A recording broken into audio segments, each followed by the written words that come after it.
Welcome guys to my very first Subli Series where we're going to go over sublimation how-tos and answer any questions you guys may have. Today we're talking about printers.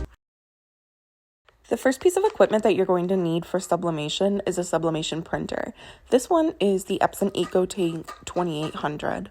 You'll hear a lot of people say that they converted their printer to a sublimation printer. Basically what that means is instead of using the ink that came with the printer, they used a special sublimation ink.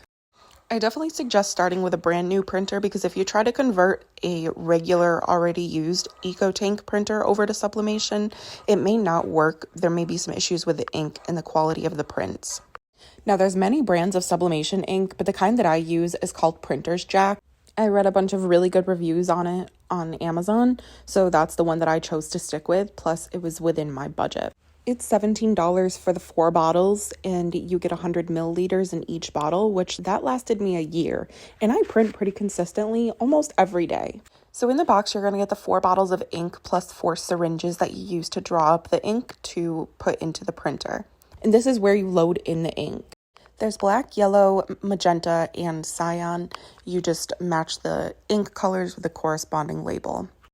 Once you choose a brand of ink, you're going to want to stick with that brand because the different brands have different qualities. All right, so those are just the very, very basics of a sublimation printer. Let me know if you guys have any questions. I'd be happy to go more in depth.